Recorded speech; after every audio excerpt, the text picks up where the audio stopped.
meus amigos, alegria estar com vocês mais esta quarta-feira de compartilhar. Estamos aí no movimento de compartilhar a palavra de Deus e de uma forma especial olhando para os mandamentos de Deus, nosso código de ética moral, né, que Deus nos deixa lá desde o Antigo Testamento para orientar a nossa vida agora. Esse código que foi retomado por Jesus Cristo, foi ampliado, sim, digamos assim, na compreensão, na forma de compreensão dessa palavra também. E aí temos hoje a oportunidade de avançarmos para o quinto mandamento, que é o que nós estamos fazendo aí nessas semanas aí, tá? O quinto mandamento, ele tem uma pegada sobre a preservação da vida, né? Esse é o direito à vida que nós hoje tanto discutimos aí. Mas antes de passarmos aí para a nossa reflexão, nós vamos aí introduzindo um momentinho de oração juntos, tá bem? Querido Deus e amado Pai Celeste, nós te agradecemos pela vida que deste a cada um de nós.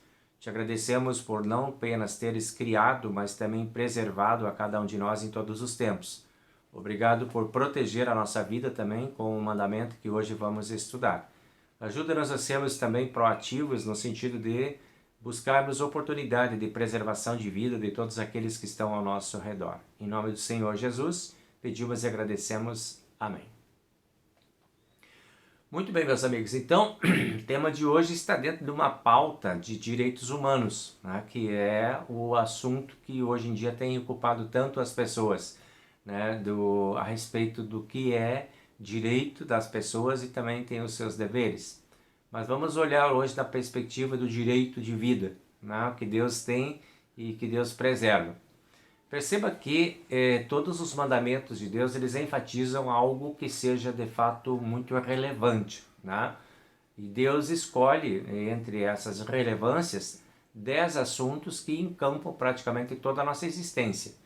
E a partir então dali do quarto mandamento, quando nós começamos a segunda tábua, quando Deus fala sobre pai e mãe ali no quarto mandamento, estabelecendo o nosso primeiro vínculo, né, social, na nossa relação horizontal, logo em seguida, depois dessa geração da vida, né, que vem da família, que vem do pai e da mãe, nada mais importante do que eu pensar na vida propriamente dito, já que a vida veio, já que aprendemos a lidar com a vida, já que aprendemos a gerar a vida, né, já que temos essa concepção de sermos coparticipantes com Deus no projeto de vida, né, que Ele nos deu a habilidade de, como pais, gerarmos a vida.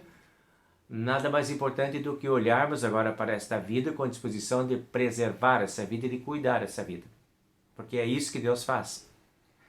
Quando Deus cria Adão e Eva e coloca lá no jardim, Deus o faz na perspectiva de continuar cuidando destes dois seres humanos que estão lá e, consequentemente, toda a humanidade que vai advir desse casal, desse primeiro casal. Então Deus faz uma atividade de Deus, digamos, no processo criador, ele é até proativo, porque ele primeiro cria o mundo, primeiro cria os recursos, primeiro cria os alimentos, cria tudo aquilo que o ser humano vai precisar, depois já está providenciado antes. A última coisa que foi criada foi o ser humano, já num contexto totalmente favorável à preservação da vida. Isso é algo importante para a gente pensar. Se a gente vai pensar nessa forma que Deus estruturou os 10 mandamentos, Ele coloca a família, pai e mãe, e logo então a vida, de que nós possamos também pensar nessa dinâmica de reproduzirmos a vida quando existe um cenário favorável para isso acontecer, né? De que a vida não seja uma simples consequência, a geração da vida não seja só uma consequência de um ato sexual, por exemplo, mas que a vida seja um planejamento, que a vida seja algo pensado, que quando vamos ter ou gerar ou produzir a vida, que possamos ter essa ideia de, opa, vamos lidar com algo sobre o qual precisamos pensar na sua manutenção, precisamos pensar na sua existência, precisamos pensar na sua continuidade. E aí sim vamos gerar a vida e vamos lidar com a vida, porque temos que proteger a vida, temos que cuidar da vida. Este mandamento é um mandamento que protege a vida. Então nós podemos pensar primeiramente nesta dinâmica de nós gerando a vida. Mas é também importante pensar que dentro desse bojo de vida do quinto mandamento, também estão inclusas todas as coisas que podem ser ameaças, por exemplo, para a vida, né? E vamos pensar então nas ameaças de morte a que a gente está exposto também, ou que de repente somos capazes de produzir, né? Porque temos que olhar para a vida não apenas como aquela que tem que ser preservada, mas também que tem que ser protegida, né? Então, vamos aí olhando o que Martinho Lutero e seus amigos pensam a respeito disso quando constituem o Catecismo Menor, né? E dentro dele, então, o quinto mandamento. Então, como é que Martinho Lutero faz a leitura? Lá, quinto mandamento é simples, 2 palavrinhas apenas. Não matarás. Ponto. É isso. Aí a primeira questão que o Lutero faz sempre em cada mandamento é o que significa, fim, isso. Pelo contexto que a gente tem de toda a Bíblia, o que a gente pode entender dessas 2 palavrinhas? E Martinho Lutero, então, descreve o seguinte texto ali. Devemos temer e amar a Deus e, portanto, não causar dano ou mal algum ao nosso próximo em seu corpo, mas devemos ajudar-lhe e favorecê-lo em todas as necessidades corporais. Lutero não especifica isso que eu acabei de falar para vocês, da geração da vida do pai, da mãe, da vida ali familiar. Ele fala do próximo, a vida do próximo. Apesar de que um filho sempre é um próximo, nós também, né? Então, se temos que pensar que vamos ter um cuidado especial com o próximo, precisamos pensar que o próximo, o mais próximo, é aquele que está próximo da gente, está perto da gente, né? E os filhos talvez sejam os que estejam mais perto da gente, né? Então, vamos ampliando agora aqui com a pergunta 52, que ele pergunta assim, o que proíbe esse mandamento? E ele responde, não devemos fazer dano ou mal algum ao nosso próximo em seu corpo. Isto é, não devemos fazer ou dizer alguma coisa pela qual a sua vida é tirada, abreviada ou desgostada, nem guardar ira ou ódio contra ele no coração. Isso aqui é bem rico, né? Bem importante, essa reflexão que o autor aqui faz sobre a ameaça da vida. Pode ser simplificado, né? A ameaça de vida é simplesmente quando se pega uma arma e se atenta contra a vida do outro, né? Você vai matar alguém. O que é matar alguém? É ser fulminante num ataque único e deixar estendido no chão sem respiração? Ou seria tudo isso que ele fala aqui, né? Essa compreensão é bem interessante, que é uma compreensão bem mais ampla, né? E é o que Jesus Cristo depois retoma, né? Nos mandamentos, quando ele fala sobre as intenções, sobre os pensamentos que a gente elabora, né? Dentro dos quais a gente formula muitas vezes coisas que possam ser ameaçadores à vida de alguém. Eu acho muito interessante a forma que ele coloca aqui, por exemplo, assim, ó. Primeiro, não devemos fazer mal algum a alguém, tá? Um mal poderia ser, então, ir lá dar um tiro em alguém, uma facada em alguém, matar alguém, tá? Mas não é só isso, né? Não é só tirar a vida de alguém. Ele diz aqui, abreviar a vida de alguém já está pecando contra o quinto mandamento. Desgostar a vida de alguém está aí também dentro dessa dinâmica do quinto mandamento. E aí aqueles outros sentimentos que motivam muitas vezes ações rancorosas. Ira ou ódio guardados no coração contra alguém. Este é um veneno que a gente de repente pode lançar contra alguém e que estaria também na contramão do quinto mandamento.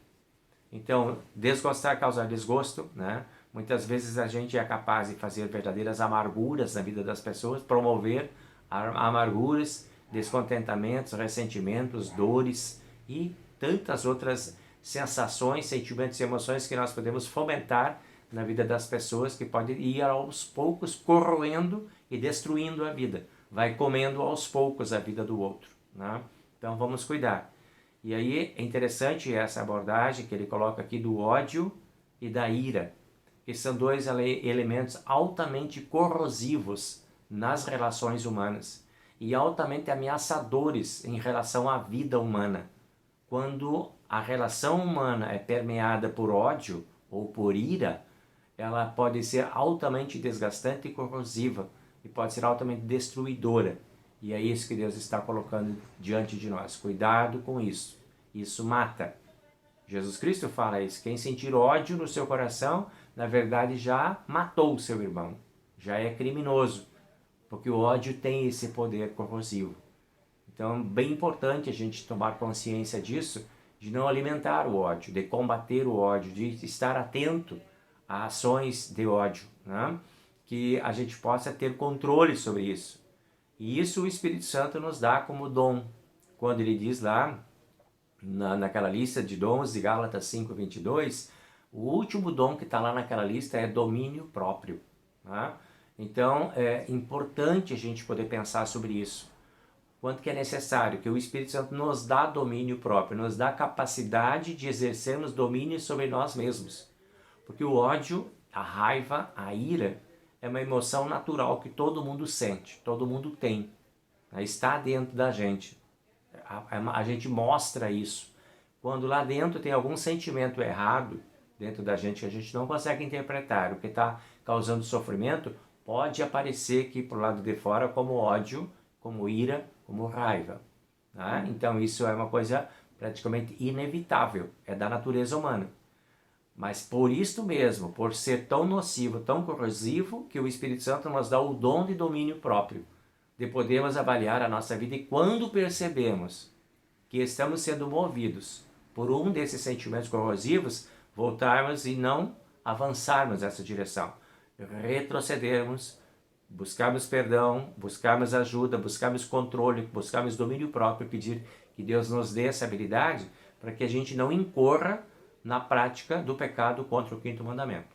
Né? Então, bem importante essa abordagem que tem aí. Seguimos então agora para a próxima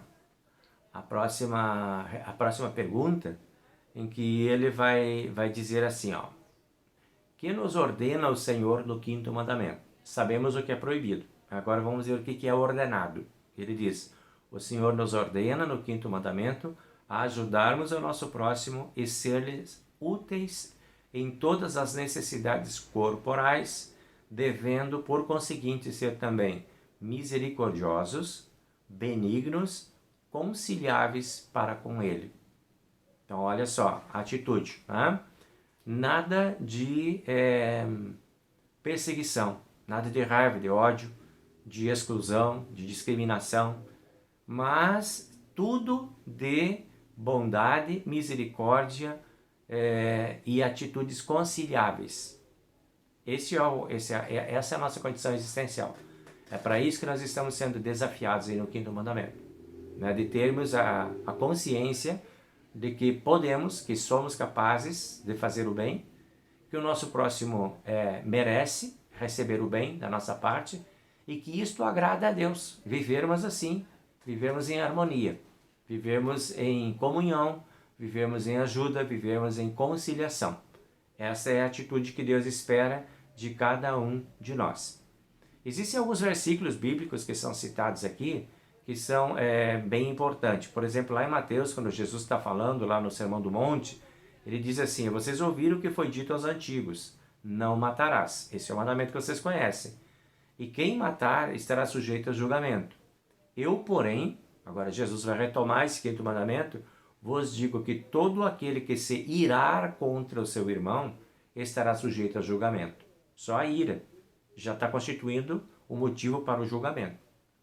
E quem proferir um insulto contra o seu irmão estará sujeito a julgamento de tribunal. E quem chamar o seu irmão de tolo estará sujeito ao fogo do inferno. Olha só como Jesus é específico. Né? No momento que você desconsiderar alguém, chamar de tolo seria uma atitude hoje que a gente podia dizer assim, de desconsideração, de descaso, de discriminação, de perseguição. Às vezes a gente qualifica, né, as pessoas assim, né, essa ideia de tolo, sem sentido, sem importância, sem significado. Isso pode gerar uma consciência que pode despertar, né, a culpabilidade por estarmos sendo assim, agindo assim em relação ao nosso próximo. E foi exatamente isso que aconteceu no decorrer da história, quando pessoas desconsideraram pessoas, consideraram tolas, sem valor. Não tem valor a vida do outro. Nós já tivemos isso nas páginas da nossa história brasileira, na história mundial, mas vamos ficar na nossa história brasileira aqui, quando, num determinado período da nossa história, se considerou que, por exemplo, o negro não tem valor. E aí se desenvolveu toda uma cadeia de pensamentos e atitudes racistas, perseguidoras. Quando nós pensamos lá no mundo antigo, lá aí não tão antigo, né? Mas aí na Europa, quando, por exemplo, o nazismo considerou que judeu não tem valor, não é gente, é coisa. Coisificar as pessoas autoriza a tratar as pessoas como objetos sem valor. E isto é altamente errado, né? É pecaminoso, uma atitude pecaminosa diante do quinto mandamento. A discriminação racial é um pecado gravíssimo contra o quinto mandamento. Além de ser crime dentro da nossa Constituição brasileira, é altamente também condenável diante da lei moral do quinto mandamento. Então, discriminação racial e outras discriminações, né, que você às vezes se sente autorizado a achar que a pessoa, por ela ser diferente, por ela ter uma orientação diferente, por ela ter um gosto diferente, ela já não tem mais valor. Então você pode fazer o que quiser com ela, você pode desconsiderar, você pode tornar ela como um objeto. Na relação entre homem e mulher, quando a mulher considera o homem um objeto, ou quando o homem considera a mulher um objeto, nós estamos aí incorrendo em pecado contra o quinto mandamento, porque estamos coisificando a vida. E a vida não é uma coisa, a vida é um dom precioso de Deus que está presente em todas as pessoas. E ninguém perde a sua humanidade. Todos temos a nossa humanidade. E a humanidade precisa ser preservada, protegida. A humanidade não tem cor, a humanidade não tem sexo, a humanidade não tem poder aquisitivo, a humanidade é a humanidade. E nós não podemos classificar agora as humanidades como mais ou menos merecedoras de atenção, de proteção, ou com mais dignidade ou menos dignidade. Não, nós não temos essa autorização, nem legalmente dentro do nosso país, e muito menos espiritualmente à luz da palavra de Deus. E isso o quinto mandamento prevê.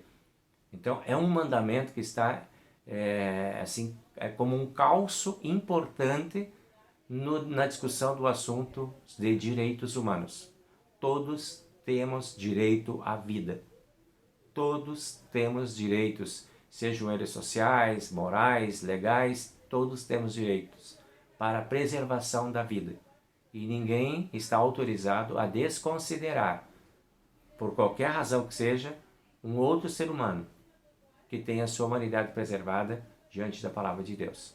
Tá? É uma pauta para a gente pensar, refletir, né, o quanto é importante a gente ter essa clareza, o quanto é importante a gente ter essa atenção, o quanto é importante a gente levar a sério a vida do outro. Então, que pais, como nós, possamos levar a sério a vida dos nossos filhos, que os nossos filhos possam levar a sério a vida de nós pais, que nós mais jovens possamos levar a sério a vida dos idosos, que os idosos possam fazer a mesma coisa em relação aos que são mais jovens. E aí vamos expandir agora essa consideração de humanidade a todas as cores, a todas as raças, ao masculino, ao feminino e a todos aqueles que têm as suas orientações diferentes. Que Deus abençoe, que cada um de nós possa ter o respeito preservado e a humanidade preservada. Que nada nos ameace e que não sejamos uma ameaça para a humanidade de ninguém. Fica aí para a gente pensar e refletir. Tá certo? Nós vamos concluindo agora esse momento então com a nossa oração da bênção. O Senhor nos abençoe e nos guarde. O Senhor faça resplandecer o seu rosto sobre nós e tenha misericórdia de nós. O Senhor sobre nós levante o seu rosto e nos dê a paz. Amém. Gente, uma alegria estar com vocês. Estamos aí esperando por vocês agora no próximo culto. Especialmente vocês que têm crianças em casa. Nós estamos preparando um culto infantil para este próximo domingo agora, às 9 horas da manhã, lá na nossa igreja, no culto presencial. É uma oportunidade diferente de brincarmos com as crianças que estão dentro de todos nós. Mas especialmente você que tem criança pequena em casa, venha com a gente, traga seus filhos, participe com a gente desse momento de culto, que vai ser um culto diferente. Temos umas novidades bacanas aí para compartilhar com vocês na manhã de domingo às 9 horas, tá bem? Alegria, saúde e paz para todo mundo. Até domingo, no culto. Tchau, tchau.